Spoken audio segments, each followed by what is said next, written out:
Welcome back to the PNW Custom Small-in-One XL 5-gallon Desktop Aquarium series. In the last video, you saw us set up this awesome tank, get it all unboxed, get it wet, started out with some live sand, some starter bacteria, and some rock to get it cycling and started. In this video today, we're going to be going in depth on the cycling process, showing how the tank has been going, the process of the algae bloom, and then we're also going to be adding our first livestock, some cleanup crew. The cycling process is crucial in every saltwater tank. During this time, beneficial bacteria colonize the live rock and filter media, establishing a biological filter. This bacteria converts harmful ammonia from fish waste or organic decay into less toxic nitrites and eventually into nitrates. In this tank, we've used live sand and bottled nitrifying bacteria to kickstart this process.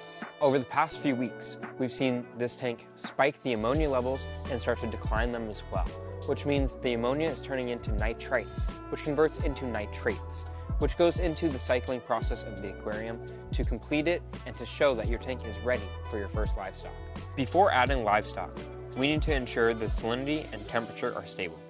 This tank is set to a salinity of 1.025 to 1.026 and a temperature of 75 to 77 degrees. This is ideal for most marine species. Every time the salt water evaporates, the salt stays in the aquarium and the water leaves the tank. We need to put water back into the tank to make sure the salt level stays even.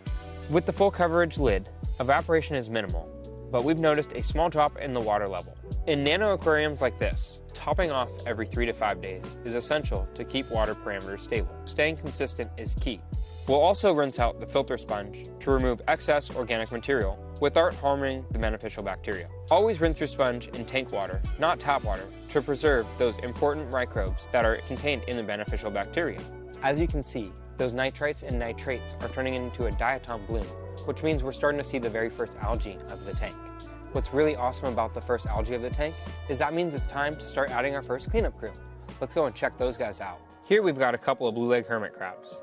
These guys are going to tackle the sand bed and go all over the rocks.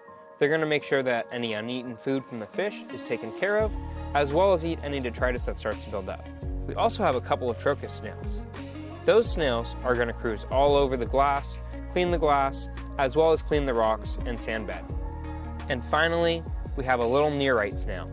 The nearite snail is awesome for sand bed cleaning and is going to be perfect for walking through, making sure everything is turned over and kept clean.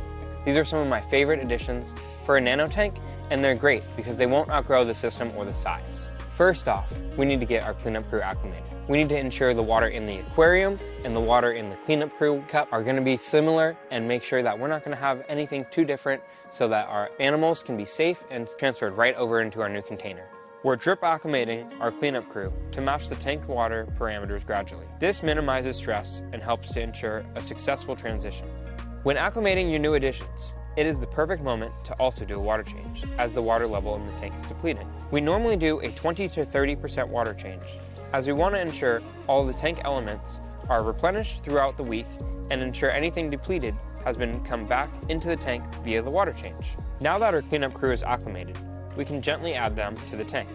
These cleanup crew members will immediately start grazing on algae and contribute to the overall balance of our ecosystem. We've made great progress on the Small-in-One XL. We just added some cleanup crew, did our first water change, and made sure everything is looking happy and healthy. In the next video, we're going to be putting in our first livestock corals, our first fish, and we can't wait to show you what's going to come next. See you guys in the next one.